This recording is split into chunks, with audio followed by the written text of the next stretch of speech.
Magandang muli mga kapatid. Tayo po'y darako na sa ating mensahe po sa mga kapatid ito. Ang ating pag-aaralan po ay isang bagay na nangyari sa katotohanan at sa kasaysayan po ng iglesia na tinatag ng ating Panginoon. Ang ating paksa, ang iglesia, ito po'y tumutukoy dun sa iglesyang tinatag ng ating Panginoon at mababasa po natin sa Biblia. At ang pagkakataon na may walay doon sa iglesia nyo at ang muling panunumbalik kanya. So, the church is falling away and restoration. Ito po ay makikita natin sa Biblia at nakikita rin po natin sa kasaysayan. So, makikita natin sa Biblia, meron talagang iglesia yung tinatagang Panginoon. At ang iglesia ito ang ililigtas niya doon sa Ephesians chapter 5 verse 23. At sinasabi ko naman sa iyo na ikaw ay Pedro at sa ibabaw ng batong ito ay tatayo ko ang iglesia at ang mga pintungan ng Hades ay hindi magwawagi laban sa kanya. In other words, yung pong Hades, yan ang lugar na pinupuntahan ng mga patay. So yung ating Panginoon, siya mamamatay, pero siya mabubuhin na maguli kanya. Ibibigay ko sa iyo mga susi ng kaharian ng langit, at ang namang iyong talian sa lupa ay tatalian sa langit, at ang namang iyong kalagan sa lupa ay kakalagan sa langit. So, pagkakataon na ito ang ating Panginoon, ay sinabi niya sa kanyang mga lagad na meron siyang itatayong iglesia kanya. I will build my church sa English. At ito po ay natupad. So, ito po ay inihula iglesia lang ating Panginoon, pero ito ay natupad. Acts chapter 2. At sa iba pa maraming salita ay nagpatutuo siya at hinimok sila na sinasabi, iligtas niyo ang iyong mga sarili mula sa baluktot na lahing ito. Kaya ang mga tumanggap ng kanyang salita ay binautismuhan at nadagdag sa mga ng araw na iyon ang may 3,000 kaluluwa. So, sinin natin salitang church kanya. Ang ibig sabihin ng salitang church, ito po ay isang galing sa Greek word ecclesia, na ito yung legal term. Ang ecclesia sa ibig sabihin, ito po yung pagtawag sa mga mamayan para sa isang mahalagang usapin. So ito po ay tinatawagan ng mga tao sa isang layunin kanya. So ito yung ginamit ng Espiritu Santo upang tukuyin ang pagtawag ng Panginoon sa pamamagitan ng Ebanghelyo at sa gayon maligtas sa mga tao. So, isabihin ng church, ito po yung kapulungan ng mga tinawag sa pamamagitan ng Ebanghelyo at naligtas sa pamamagitan ng Ebanghelyo. Dito sa Acts chapter 2, makita natin ang Ebanghelyo ay pinaharal sa kauna-unahang pagkakataon. Sinabi nito sa Acts chapter 2 verse 36, "Pagkat talasasin nga ng buong ka ng Israel na ginawa ng Diyos si Jesus na niya'y pinako sa krus na Panginoon at Kristo kanya. At kailang ipinakilala sa inabuhay na maguli." At sa verse 40, sa iba pang maraming salita ay nagpatutuo siya at hinimok sila na sinasabi, iligtasin niyo ang inyong sarili mula sa baluktot na lahing ito. Kaya ang mga tumanggap ng kanyang salita o yung Ebanghelyo ay napinautismuhan at nagdag ng araw na iyon ng may 3,000 kaluluwa. Doon po sa English, sa New King James, kung ating babasahin sa English, itinan ko lang po sa aking pero po kung Biblia rito sa cellphone. Pagka ang ginamit natin New King James o kaya King James, ito ang ating mababasa po sa verse 47. Meron na iglesia praising God and having favored all the people, and the Lord added to the church daily those who are being saved. So yung 3,000 kaluluwa na yun ay naragdag doon sa kapulungan na yun. So dito sa Acts chapter 2, ang iglesia po'y tinatag. 30 years later, ito'y kinonfirm ni Apostle Paul. Sa Ephesians chapter 4 verse 4, may isang katawan at isang espiritu kung paano tinawag kayo sa isang pag-asa ng pagkatawag sa inyo. Tandaan natin, ang ibig sabihin ng iglesia, ito'y pagtawag kanya. Okay, tinawag kayo. Ano ba yung katawan? Yung ba yung katawan ng ating Panginoon, physical niyang katawan? pinaliwanag po din sa Colossus 1:18, siyang ulo ng katawan, ano yun? Ang iglesia. Siya ang pasimula, ang panganay mula sa mga patay, upang siya maging pangunahin sa lahat ng mga bagay. Ang sabi niya, ang panganay mula sa mga patay. So siya ang kauna-unang tao na nabuhay na maguli, na hindi na namatay. Ano sabi rito? Hindi magwawagi kanya kapangyarihan ng Hades, sapagkat siya mabubuhay na maguli kanya. So doon po sa Ephesians chapter 4 verse 4, makita natin nagpatuloy ang iglesia. Mula sa kanyang pagkatatag, sa Acts chapter 15 nagpatuloy kanya. So meron iglesia na tinatag ang ating Panginoon. So may kapulungan o grupo ng mga tao na naligtas ng ating Panginoon sa pamagitan ng kanyang iglesia. Kaya ang tawag niya, Church of Christ, dahil yung iglesia niya yan. Hindi natin iglesia, wala tayong iglesia, may iglesia ng ating Panginoon. Ito'y pag-aari ng ating Panginoon sapagkat binili niya ng kanyang sariling dugo. Sa balit, mayroong propesya ng pagtalikod.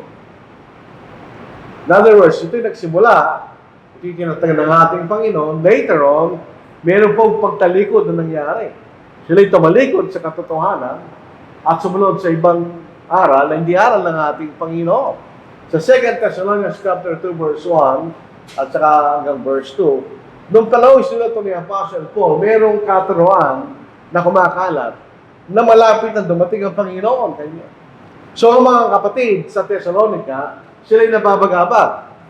O sila'y sinagot ni Apostle Paul. Ngayon, inihiling namin sa inyo, mga kapatid, tungkol sa pagdating ng ating Panginoong Jesucristo at sa ating pagkakatipon sa Kanya. Na huwag kayong madaling matinag sa inyong pag-iisip. At huwag din namang mapagabag sa pamagitan ng Espiritu o sa pamagitan ng salita o sa pamagitan ng sulat na waring mula sa amin na para bagang dumating ng araw ng Panginoon. Ganyan. Sabihin, may kumakalat na aral. Huwag kayong pataya, kanino man, sa namang paraan. Sapagkat ito hindi darating, so hindi darating ang Panginoon. Kaya, malibang maulang maganap ang pagtalikod. So bago dumating ang Panginoon, meron lang tatalikod sa katotohanan. At mahayag ang taong makasalanan, ang anak ng kapahamakan. Siya ay sumasalungat at nagmamataas laban sa lahat ng tinatawag ng Diyos o sinasamba. Ano po ay siya'y naupo sa templo ng Diyos at ipinapahayag ang kanyang sarili na Diyos.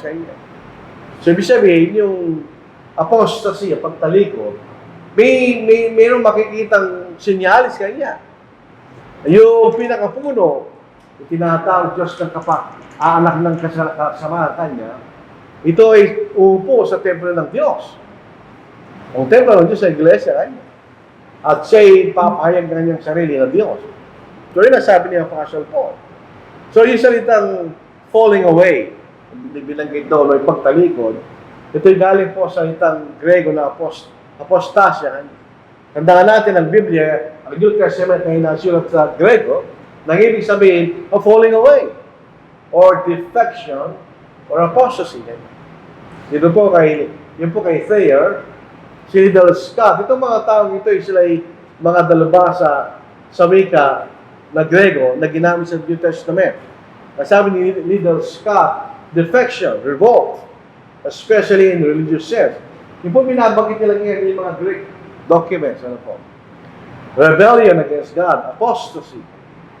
At pinagkitan 2 Thessalonians chapter 2 verse 3. So magkakaroon ng revolt, defection, rebellion laban sa Diyos. Kanya.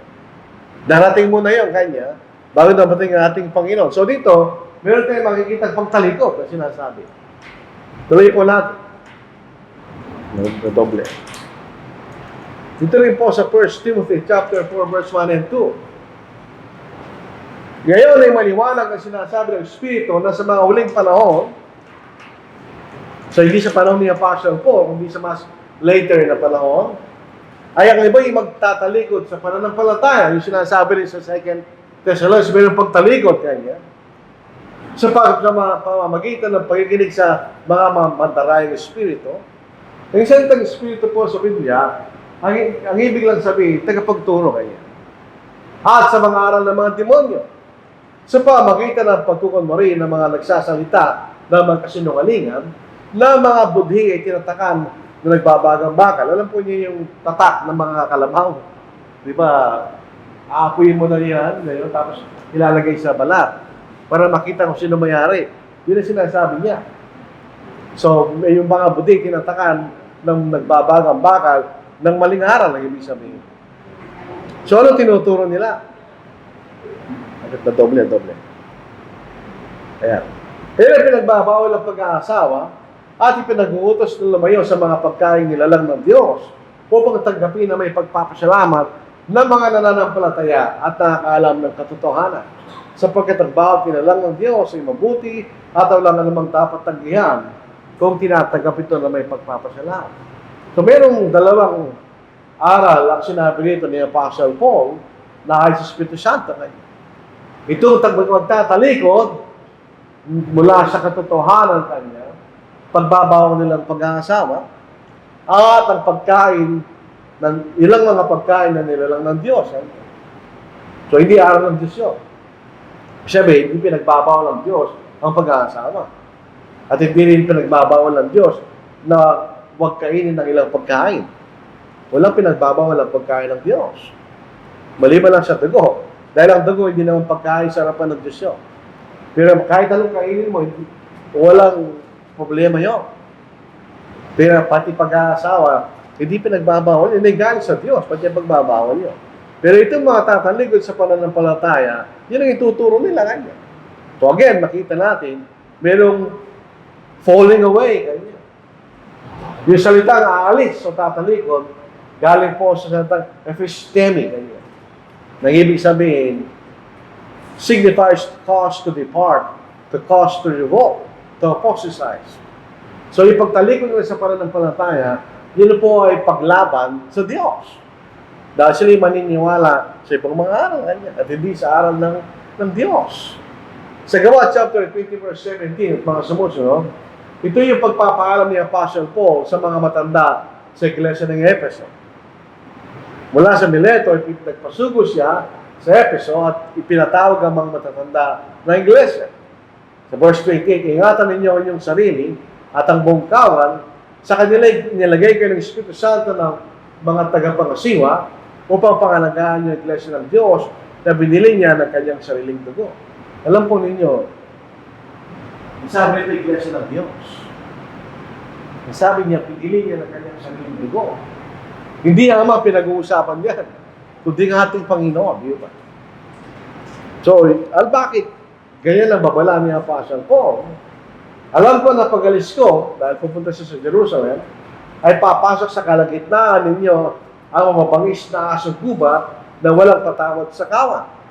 Ang natural na kaaway ng mga tupa ay mga lobo o mga asong gubat. So, ito figure, ano po? Hindi naman tupa yung mga Kristiyano. So, ito yung mga kaaway kanya na mga Kristiyano. So, mula sa labas. Pero mula din sa loob. Kanya. Sa verse 30, at lilitaw mula sa inyo na rin kasamahan ang mga tao magsasalita ng mga bagay na lihis upang makita ng mga alagad na sumunod sa kanila. So, ito nagtuturo ng lihis na aral kanya. So, mula sa labas at mula sa loob. Yun ang dahilan ng pagtalikod ng ilang mga Kristiyano mula sa katotohanan. Tingnan po niyo yung sinabi sa 2 Thessalonians chapter 2. A man sits on the temple of God and showing himself to be God. Sino yun? Sinigita po natin, yun ang Pope ng Roman Catholic Church. Sinatawag niya ang Holy Father kanya. O the Vicar of Christ. Ang ibig sabihin ng Vicar, yun ay kapalit ni Kristo ngayon. So, ibig sabihin, sinasabi niya, ako kapalit ni Kristo ngayon. Ako'y tinatawag na banal na ama kanya. Alam po yun sa Biblia, ang salitang Holy Father, ito'y ginagamit lang sa Diyos. At hindi sa ninamang tao. Tinatawag natin ang mga ating mga ama sa lupa, pwede natin sila tinatawag na Holy Father, hindi natin sila tinatawag na gano'n. Sapagkat ang salitang holy, ang ibig sabihin, hiwalay sa kasalanan. Si siya lamang hiwalay sa kasalanan, yun ang Diyos. Tayo banal in a relative sense, sapagkat tayo pinatawag ng Diyos mula sa ating kasalanan. Pero absolutely, ang banal niya ang Diyos. Ganun po niyo, sabi ng ating Panginoon. At huwag yung tawagin inyong ama ang sino mang tao sa lupa. Hindi niya sinasabi rito ang ating mga ama. Kasi kailangan natin silang tawagin ama bilang respeto. So pagkat isa ang inyong ama, siya ang nasa langit, ganyan. So in a religious sense, isa lang ang ating ama, yan ang Diyos. Pag tinawag mo na ikaw ay ama, banal na ama, ikaw itinuturing mo sa sarili kapantay ng Diyos, yun ba? Sapagkat ang pangalan na yun ay sa Diyos lang. Sa Diyos lang yun. Hindi sa sino mang tao. So yung makikita na isang sinyales na sinasabing pagtalikod. At maling aral, ganyan. Ang dapat lang natin sundin ay ang aral ng ating Panginoon. Ang sino mang lumalagpas at hindi na nanatili sa Kristo, hindi kinaroonan ng Diyos. Hindi ba tingnan po natin yun? Kailangan lang tayo manatili sa kung ano tinuturo ng ating Panginoon. Ang nananatili sa aral ay kinaroonan ng Ama at hindi ng Anak. Yun lang po guarantee natin para malaman natin ng Diyos nasa atin. Kung tayo sumusunod sa aral ng ating Panginoon. Kung sa inyo dumating ang sino man at hindi dalang aral na ito, huwag niyo siyang tanggapin sa inyong bahay at huwag niyo siyang batiin. Sapagkat ang bumabati sa kanya yung naging bahagi sa kanyang masamang gawa. Yung sabi ng 2 John 9. Mula sa kanyang mga kasamahan din ninyo, kanya, elders, na ito mga matataas sa bawat iglesia. Alam ko na pag alis ko, ipapasok sa kalagitnaan ninyo ang mababangis na asong gubat na walang patawad sa kawan. At lilitaw mula sa inyo na rin kasamahan ang mga taong magsasalita ng mga bagay na lihis upang kita ng mga lagad na sumunod sa kanila. So mayroon din po mga bagay na patungkol sa leadership ng iglesia. Sapagkat magtuturo sila kanya lihis na aral ang sinasabi. At ito'y darating sa mga panahon, hindi sa panahon ni Apostle Paul. So New King James, now the Spirit expressly says that in latter times, some will depart from the faith, giving heed to deceiving spirits and doctrines of demons. So hindi ito nangyari sa unang siglo. Ito yung nangyari much later. Na sinasabi ayon sa Espiritu Santo na sinasabi sa atin at sinula. Ito po isang mabagal na pag-alis. It's a gradual departure, hindi siya biglaan. Sa 2 Thessalonians chapter 2 verse 6, and now you know what is restraining. So noong panahon na yon, may pumipigil. That he may be revealed in his own time. For the mystery of lawlessness is already at work. So kahit panong-panon ng first century, meron na unti-unting pag-alis kaya sa katotohanan. Only he who now restrains will do so until it's taken out of the way. Pero may pumipigil ganyan. And then the lawless one will be revealed, whom the Lord will consume with the breath of His mouth and destroy with the brightness of His coming. Pagdating ng ating Panginoon kanya, parurusahan niya yan. The coming of the lawless one is according to the working of Satan with all power, signs, and lying wonders. So ito po yung babagal na pag-alis. Hindi mo mapapansin. Unti-unti lang yung pag-alis mula sa katotohanan hanggang sa panahon na iti mahayan. Pero itong isa aklat tungkol sa Roman Catholicism, sulat po ni Lorraine Bertner, na sinulat sa July 1962, Philadelphia, Pennsylvania. It has reached its present state as a result of a long, slow process of development. As through the centuries, one new doctrine or ritual or custom after another has been added. So itong departure, konti-unti, hindi sa biglaan. Hindi mapapansin. Until such time na dumating siya sa kanyang kasalukuyang anyo, sabi ng aklat na ito. So ito yung historical book na nakita ko sa aking pag-aaral, pananaliksik. So ito yung isang babagal na pag-alis. Pasyanin natin. Ito po ay isang saysay. Ito po ay proven historical data. Noong 300, nagsimula yung prayers for the dead. Pinapadalangin ang mapatay. Wala tayong mababasang ipinapadalangin ng mapatay sa bagong tipak. Naunding 300, making the sign of the cross. Yung ganito. Tapos sa 375, ito po yung pagsamba sa mga anghel at sa mga patay na saints at sa paggamit ng mga larawan. No 431, ito yung simula ng pagsamba kay Mary, the Mother of God. Ganyan, 431. 593, doctrine of purgatory. O yung salitang purgatory, doon natin nakuha yung salitang purga. Paglilinis yan. So, bago pag namatay ka, ay sa na yan, at hindi ka naman talagang masyadong makasalanan, pwede ka pang mapunta sa langit, pupunta ka muna sa purgatory ganyan. Noong 1998, ito sinasabi natin sa 1 Timothy chapter 4, fasting or abstinence from meat during Fridays and during Lent. Ako'y maliit, meron kaming kalendaryo. Tapos, pagdating doon sa Holy Week, merong blue, doon nakalagay na isda. Hanggang Miyerkules yun. Pagsabi po ng Huwebes, pula na yan.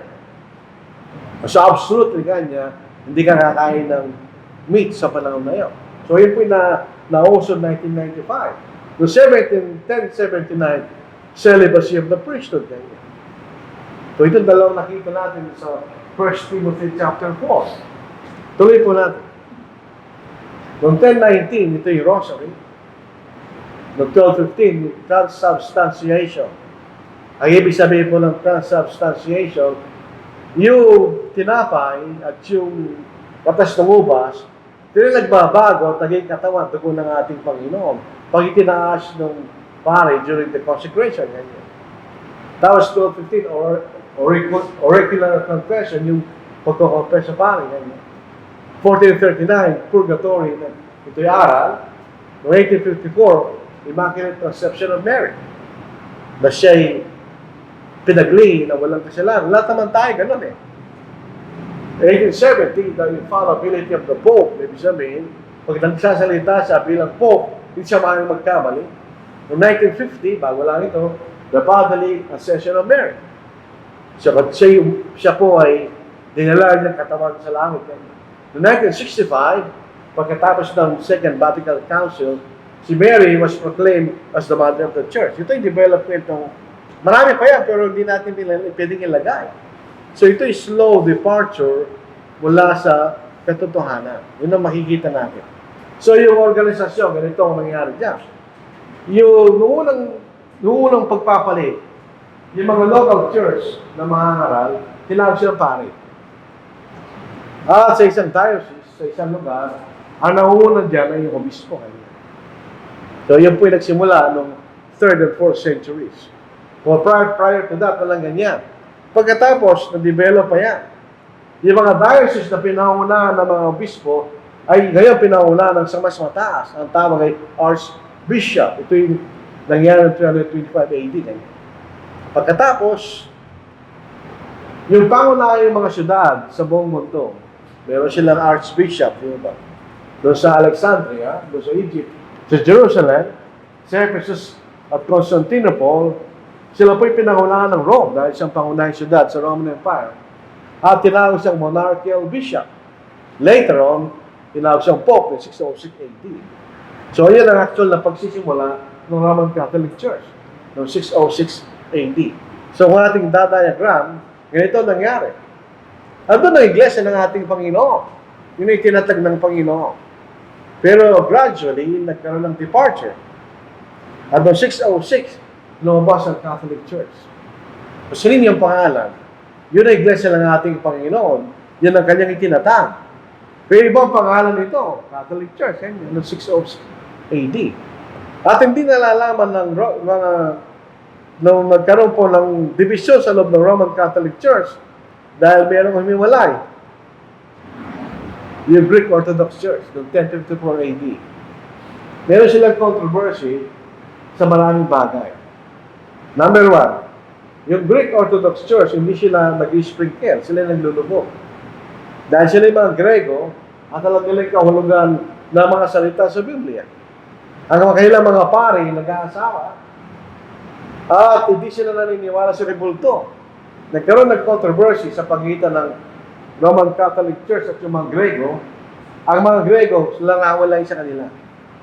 Hindi sila sumasangayon sa rebulto. Naghiwalay sila. Noong 1054 AD kaya naging Roman Catholic Church. To distinguish sa kanila, yung Greek Orthodox Church, ang kailang pangunahing syudad ay sa Constantinople, do sa Eastern Roman Empire.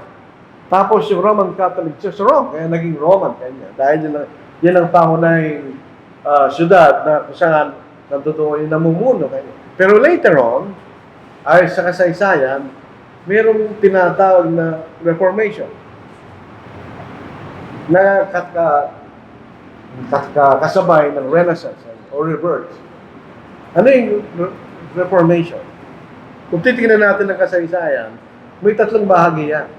The ancient history, yung po ang panahon na yan, hanggang 500 AD, yung fall of the Roman Empire, 500 AD. Ang paunahing kaalaman ay galing sa mga Grego at mga Romano. Yung mga Greek philosophers. Yan ang karunungan ng panahon na yun. Ang Roman Empire ang pangunahing kapangyarihan sa buong mundo. Pero bumagsak ang Roman Empire. So yung tinatawag nilang Dark Ages mula noong 500 hanggang 1500 AD. Yun ang medieval period. Bumagsak ang Roman Empire. So wala lang centralized control. Ang nagkaroon ng influence at control ay Roman Catholic Church. Pero nagkaroon din pangatlong bagay ng ating panahon. Yung tinatawag na modern. 1500 hanggang sa panahon natin ngayon. Nagkaroon ng rebirth. Yung mga natagong kaalaman, noong unang panahon nagbalik. Pinag-aralan lang muli. At ang Roman Catholic Church ay nag-decline. At yung mga bansa ay lumabas. Wala ng Roman Empire. Ano? So yung mga bansa sa Europe ay nagsilabasan. Dito nagsimula ang tinatawag nating Reformation. Ibig sabihin, nung Renaissance, yung mga dating pinaniniwalaan ng mga tao na hindi na mga totoo, nireject nila yun. Dahil nagkaroon ng scientific knowledge sa mga tao. Naniniwala lang sila sa mga bagay na mapapatunayan nila. Sa dahil doon sa kaisipan ng panahon na yon, doon sa mga tao, mga reliyosong tao, at nakita nila ang mga bagay sa Roman Catholic Church, gusto nilang baguhin at alisin yung mga mali. Kaya Reformation lang. Hindi sila aalis sa Roman Catholic Church. Gusto lang nilang ayusin. Alisin yung nakikita nilang mga pag-aabuso na ginagawa sa loob ng Roman Catholic Church. Ang pangunahin po dito ay si Martin Luther. Yung Renaissance, kaya para bagang magkasabay sa Reformation, kasi nga sabi natin, ang Renaissance, ito ay attempt ng mga tao na alisin yung mga pinaniniwala na di totoo kanya. Gusto lang natin mapatunayan kung ano yung totoo. At ang Reformation naman, ito yung pagnanasa na correct ang maling sistema ng pananampalataya kanya. Yung kaisipan ng panahon na yun, na naging para bagang fuel doon sa Reformation. Kailangan lang nating paniwalaan kaya kung ano yung totoo. Yun ang kaisipan ng mga tao noon. So, pangunahin dito ay Martin Luther. Si Martin Luther, isa po siyang, siya Paris siya eh. Siya isang German priest. Pumunta siya sa Rome. Nakita niya ang kalagayan sa Rome, sa Vatican. Number one na ayaw niya ni Martin Luther ay yung indulgence. Ang indulgence, salitang indulgence, ito ang ginagawa ng mga tao para sila maligtas. Later, nagkaroon ng doktrina ng Roman Pope sa Rome ay meron siya kapangyarihan na magbigay ng kaligtasan. So, dapat siya rin gagawin ng tao para siya maligtas. Later, ito yung pinagbili. So, gusto mong maligtas, bilhin mo kanya. Ito yung nakita ni Martin Luther at ayaw niya. So, pagbalik niya sa Rome, dahil siya po ay nandoon sa University of Wittenberg sa Germany, nilagay niya kanya 95 thesis doon sa pintuan ng chapel doon. At siya po ay nagkaroon ng challenge sa mga tao doon na pag-usapan ang mga bagay na yun. Unfortunately, hindi nila pinakinggan si Martin Luther. Nagkaroon ng pag-action between sa mga tao sumasang-ayon kay Martin Luther at yung mga tao hindi sumasang-ayon kay Martin Luther. Yung mga Protestant, yung salitang Protestant, Iyon ay nanggaling sa mga German princes. Yung Germany po noon, hindi bansa yan. Ito ay binubuo ng mga principalities, iba-ibang mga prinsipe ng mga German. Yung mga prinsipe ng mga German na hindi sumasang-ayon sa Roman Catholic, they protest, ganyan. Dahil gusto nilang disfellowship si Martin Luther mula sa Roman Catholic Church. So sabi, we protest. Yun ang pinanggalingan ng salitang Protestant. So yun ang Lutheran Church. Nagsimula ng church si Martin Luther dahil hindi siya pinakinggan, ganyan. Later on, sa England, si King Henry VIII, may isang hari na meron magandang kasaysayan na po. Gusto niyang i-divorce ang kanyang asawa, si Catherine of Aragon, dahil sila kakanak ng lalaki. Gusto niyang maging asawa si Anne Boleyn. Pero ayaw ibigay ng Roman Catholic Church yun. So sila yung miwalay mula sa Roman Catholic Church. So hindi na recognize ang Pope sa Rome. Pagkamatay ni Henry VIII, yung Archbishop, si Thomas Cranmer, pinalitan niya yung doktrina ng Anglican Church at siya umanib sa Reformation. Kung ang pinaniniwala ng Reformation, doon niya nilagay ang Church of England. Yung sa Book of Common Prayer, pinalitan din niya para maipakilala, maikabit yung idea ng mga Protestant. Noong naging reyna si Elizabeth I, yung Reformation sa England ay nagtagumpay. Kaya minority sa England ang Roman Catholic Church kahit sa panahon na ngayon. Sila yung mga Anglican. So itong makikita natin, kung itadiagram natin yan, ito yung prinsipyo ng Reformation. Ito po iba-ibang mga tao na yan. Sila yung mga reformers yung sinasabi. At sabi nila, sola scriptura. Scripture only. Wala, hindi natin mababasa sa scriptures, hindi natin paniniwalaan. At ang tayo maliligtas sa pamagitan ng biyaya, grace. Grace only. At tayo maliligtas sa pamagitan ng faith only. Yan ang kailang idea. So lahat ng mga reformers, nagkakaisa sila sa tatlong prinsipyo na yan. So hindi tayo naniniwala kung hindi sulat sa Biblia kanina. Tayo maliligtas sa pamagitan ng biyaya ng Diyos at sa pamagitan ng pananampalataya lamang. Kung papasinin niyo ang doktrina ng mga iglesia na naging produkto ng Reformation, ganyan ang paniniwala nila. Faith only. Ganyan. Grace only, yun ang paniniwala nila. So kung idadiagram natin, itong nangyari ng panahon na yun. So nagkaroon ng Reformation. At mula dyan, lumabas ang iba-ibang mga churches. Halin ang pinakauna, siyempre, si Lutheran. Martin Luther, in 1520. Tapos ang Episcopal Church of England, noong 1534. Tapos Presbyterian, 1536. At mula sa Church of England, lumabas ang mga Methodists, noong 1739. Tapos yung mga Baptists, nagsimula sa Holland noong 1607. At yung iba pa. Kung titignan po natin, ang kabuuan ng mga iba-ibang klaseng iglesia ay 50,000. Pero yung Roman Catholic patuloy pa rin yan, nakita natin. At yung iglesia ng ating nagpatuloy pa rin yan. Kung tatanungin natin saan sila, hindi natin alam. Dahil ang natatala lang sa kasaysayan ay yung majority na kinikilala ng mga tao. Kaya pasinin natin na mga Kristiyano, kakaunti lang sila. Dito sa Matthew chapter 7, ang reliyon ng Panginoon, di sa majority. It's sapagkat dito, number one, di sa pilitan, ito ay bunga lang pananampalataya. So sabi ng po sa Matthew chapter 7, siya nagsabi, hindi tayo, basahin lang po natin. Sa verse 13, verse 14, pumasok kayo sa makipot na pintuan sapagkat malawang ang pintuan at malapad ang daan patungo sa kapahamakan at marami ang pumapasok doon. Sapagkat makipot ang pintuan at masikip ang daan patungo sa buhay at kakaunti lang at tagpo niyo. Kakaunti lang, ganyan. Mas marami ang mga taong papahamak dahil hindi na naniniwala siyang totohanan. So ito is historical, ito is verifiable sa kasaysayan. Ito ay talagang totoo nangyari. Pero, itong bagay na yan, di natapos dyan. Sinin po natin. Doon sa Europe, sa panahon na yun, sa Europe, pasinin natin, nagkaroon ng Renaissance, Nabuksan ang kaisipan ng mga tao. Sa mga bansa sa Europe, mayroong mga persecution, mayroong religious persecution. Halimbawa, kung kayo nasa England, kailangan paniwala ang Church of England. Wala kang choice, no?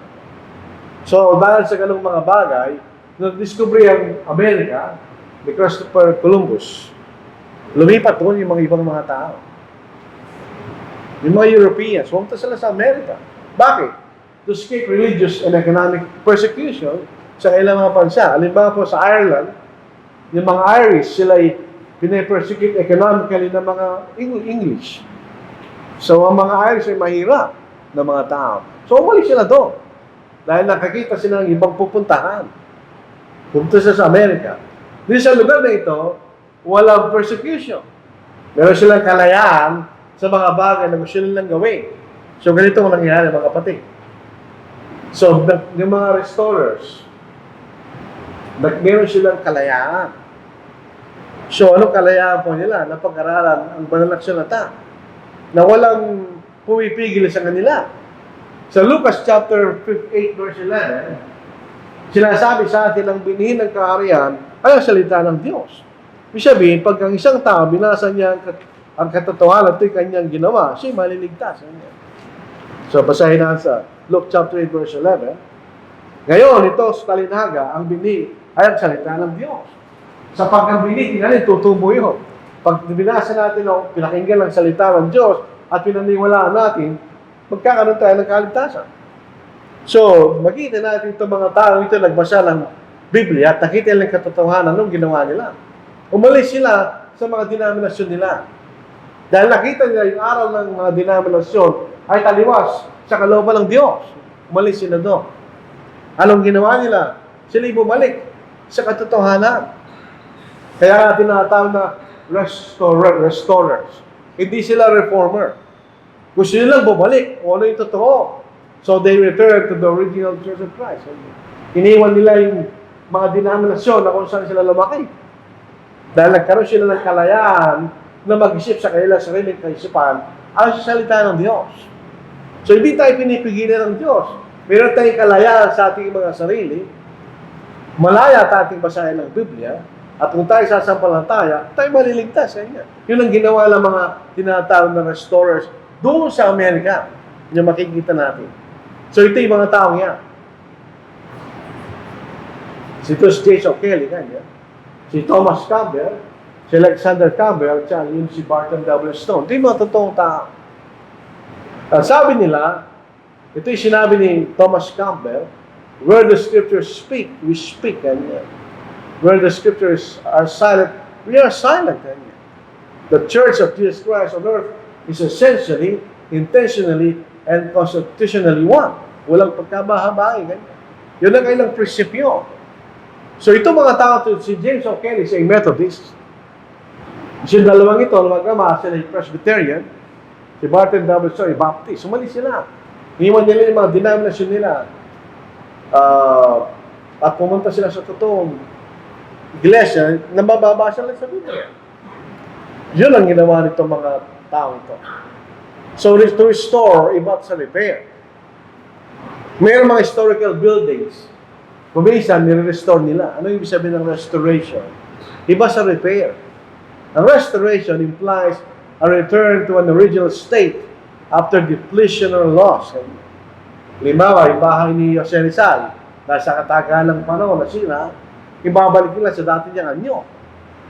Pag nire-restore nila ang isang historical structure, kung paano yung dati niyang itsura, ganun mismo gagawin nila, wala silang papalitan. Ito ang sinasabi, in restoring historical buildings, restoration depicts a properties, character, features, and form from a particular time. Wala silang babaguhin. To achieve this, builders remove old, deteriorated building components and replace them with new features that match the original design, color, materials, and texture. Wala silang papalitan. Pati yung material, hindi na gagawin nila. Dahil gusto nilang maibalik itong building na ito doon sa dati niyang anyo. Ganyan ang restoration. So ito'y ayon sa original pattern or plan. Wala silang papalitan. Yun ang restoration. Iba doon sa Reformation. Sa Reformation, gusto lang nilang alisin yung mali. Dito sa Restoration, gusto nilang bumalik doon sa tama. Usually, ang ginawa ng mga restorers doon sa America. Ito po isang Presbyterian Church. Nung nakita ng Presbyterian Church na ito, ang katotohanan, gumawa siya ng Last Will and Testament. Ano kayo, ang bahagi. We will that this body die, be dissolved, and sink into union with the body of Christ at large. For there is one body and one spirit, even as we are called in one hope of our calling, in Ephesians chapter 4. We will that the people henceforth take the Bible as the only sure guide to heaven, and as many as are offended with other books, would stand in competition with it, may cast them into the fire if they chose. For it is better to enter into life having one book than having many to be cast into hell. Finally, we will that our sister bodies read their Bibles carefully, that they may see their faith, they're determined and prepare for death before it is too late. So itong Presbyterian Church na ito, iniwan nila yung Presbyterian Church. Pati ito yung naging iglesia ng ating Panginoon. Tinawag nila yung sarili na mga Kristiyano. Ito pong building na yan, inan po sa Cambridge, Kentucky. Hanggang sa po na ito, doon pa rin yan. Yun ay isang dating Presbyterian Church. At later on, ay naging church ng ating Panginoon. Kaya siyempre, baka hindi na sila sumasamba dyan, pero dyan pa rin yan. Yan mismo ang Springfield Presbyterian Church. Na umalis sa Presbyterian Church at naging totoong iglesia ng ating Panginoon. Dahil nabasa nila kung ano yung katotohanan na walang sapilitan sa kailang kaisipan. So, yun ang isang example. So, ang kailang prinsipyo, katulad ng paggawa ng tabernakulo ng kapisyalan sa Old Testament. Sinunod nila yung pattern na pinakita ng Diyos. Katulad ni Moises, na sumunod sa pattern na pinakita ng Diyos. Wala siyang ginagawa niya. Sila'y naglilingkod sa anyo at anino ng makalangit na santuaryo sapagkat si Moises ay dinala ng Diyos nang malapit na niyang itayo ang tabernakulo. Tiyakin mo na yung gagawin ng lahat ng mga bagay ayon sa huwaran o pattern ipinakita sa bundok. Yun ang ginawa ng mga restorer. Nakita nila yung plano sa bagong tipan. Yun ang kailang sinunod. Iniwan nila yung kailang mga denominasyon. At sila bumalik sa tunay na iglesia ng tinayo ng ating Panginoon. So, ito ang kailang prinsipyo, mga kapatid. Return to primitive Christianity. Ibig sabihin kung ano yung Christianity sa Biblia. Achieving Christian unity. Walang pagkamahagi. At ipangarang ibang Kristo sa liputan sa pamagitan ng pangaral. Yun ang kailang pillars. At nagbalik sila sa tunay na iglesia. Yun. So, ito, makikita natin. Ito yung kanina. So, mula doon sa mga denomination, mamalik sila ang ilan doon at mamalik sila sa katotohanan. Mamalik sila sa iglesia tinatag ng ating Panginoon. Kaya tatanayin nyo, saan ba napunta yung iglesia yung tinatag ng Panginoon? Siya nagpatuloy sa panahon. Bakit hindi nakatala sa kasaysayan? Tandaan po natin, hindi lahat ng nangyayari sa mundo nakatala sa kasaysayan. Ang history, ito ang kasaysayan na majority ng mga tao. Yung mga events na may nakikitang mahalaga ng karamihan ng mga tao. Pero yung mga bagay na nangyayari, hindi importante sa kanya, hindi natatalayo. Dahil ang iglesia ng Panginoon ay kakaunti lang. Hindi ito maitatala bilang isang pangunahing movement sa kasaysayan para ito yung maitala. Pero hindi nagpatuloy, hindi namatay. Itinatag ng Panginoon yan, hindi yan mamamatay. In other words, sa mga panahon may patuloy, may mga Kristiyano. May mga tumalikod, ito yung mga tumalikod. Pero bumalik sa tunay na iglesia. Unfortunately, may umalis sa pananampalataya. Yun ang story, pattern ng mga Kristiyano. Bakit? Natulad po sa Old Testament, yung sa Israel, gusto nila maging katulad ng mga bansa na magkaroon sila isang haring tao sapagkat ang tunay na hari lang Diyos. Gusto namin maging kagaya-gaya ng mga bansa. So, imbes na sila maging iba at natatangi na ayon sa gusto ng Diyos, Sila naging katulad lang ng mga bansa kanya. So, ganun din ang nangyari sa ibang mga kapatid. Kung sila maging katulad ng mga denominasyon na kung sila galing. So, noong 1859, may mga nag-introduce ng instrumental music.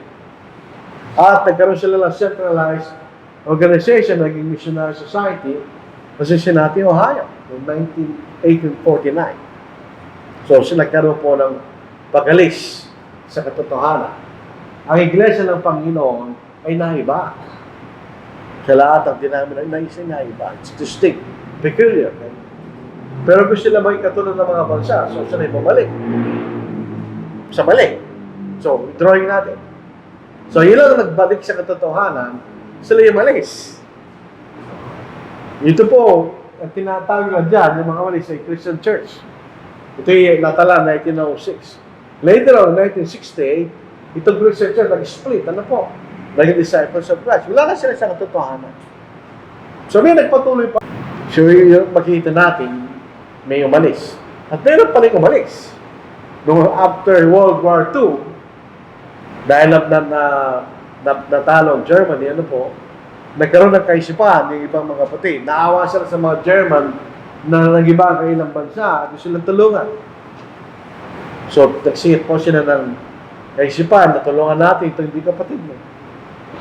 Para makabangon sila.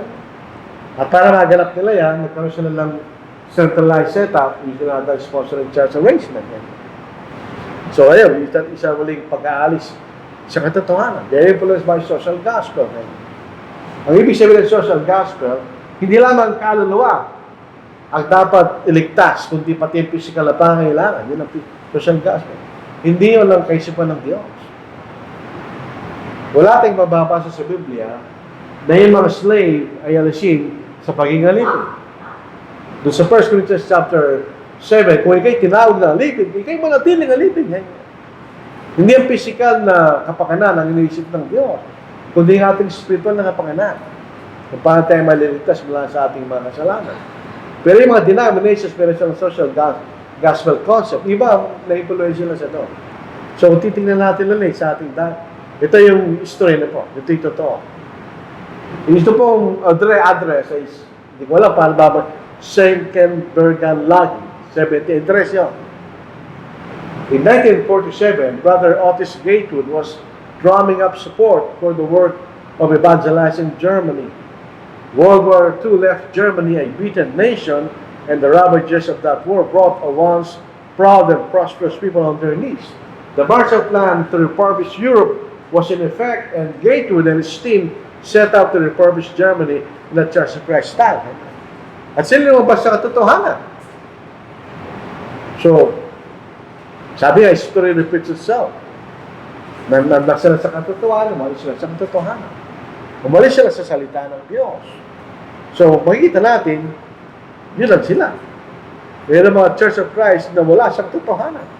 Dahil sila lumabas sa katotohanan. Pero tandaan natin, doon pa rin yung Iglesia.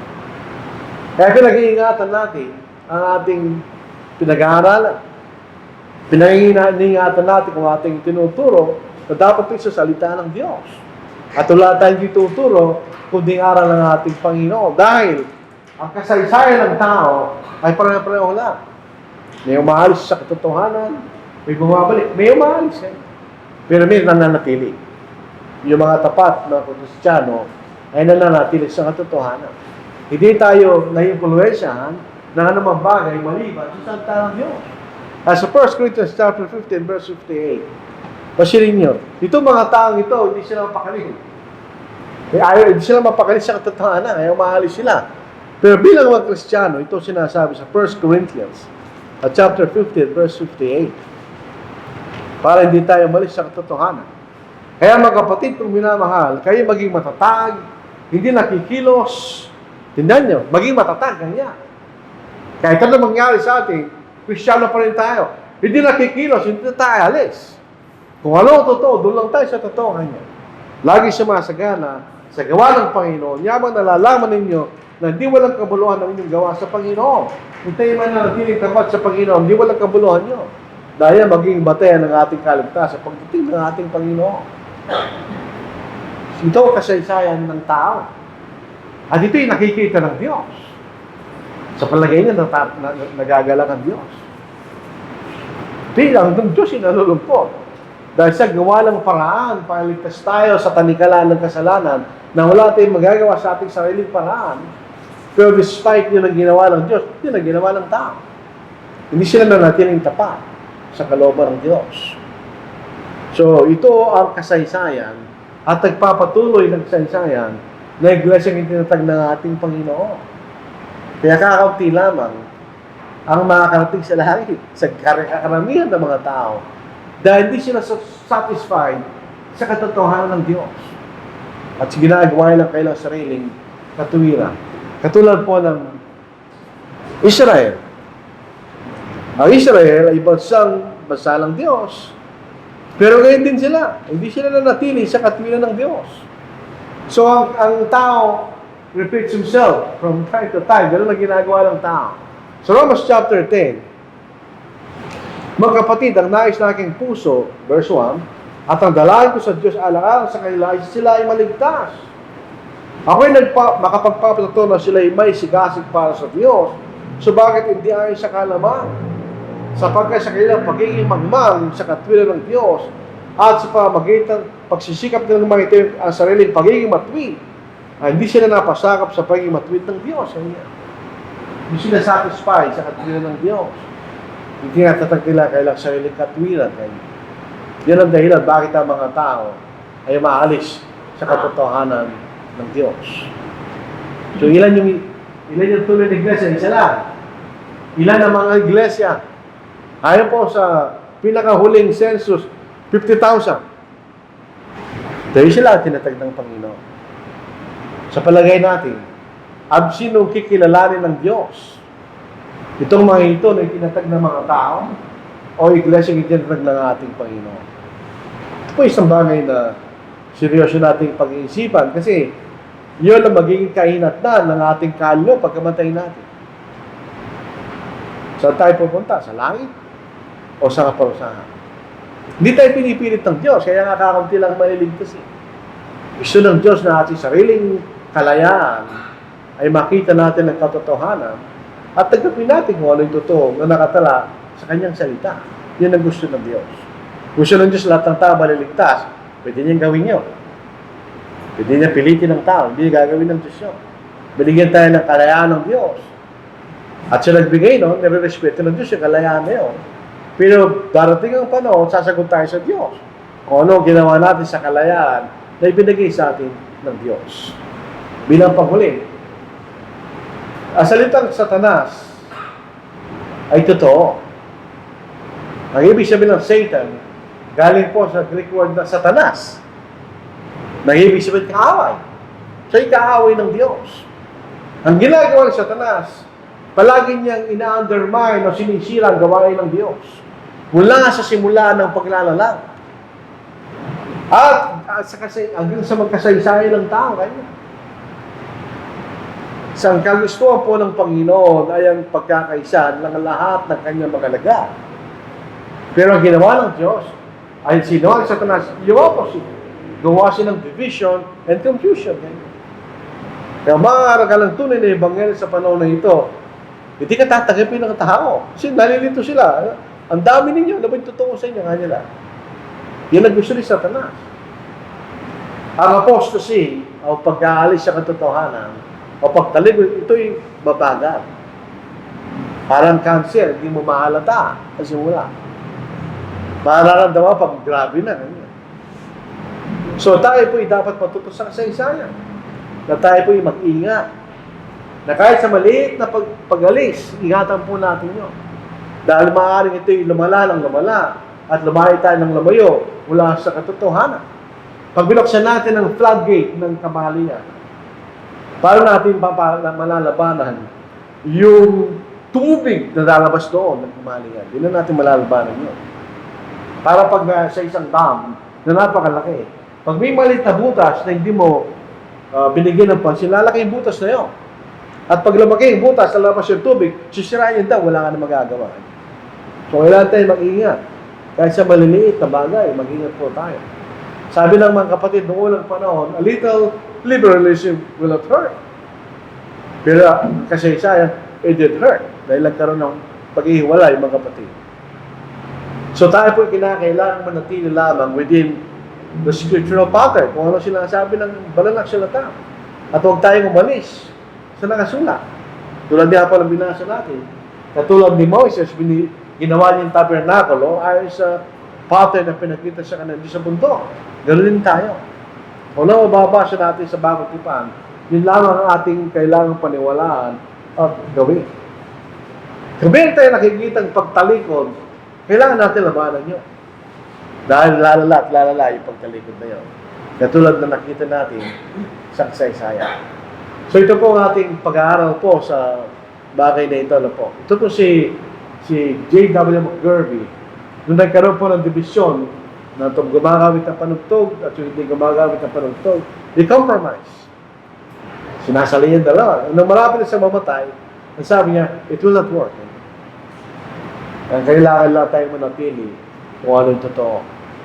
Yun, doon lang tayo. Pag doon lang tayo sa katotohanan, pinapangako ng Diyos sa atin na tayo liligtas ng Diyos. Kung mananatili lang tayo sa Kanyang katotohanan.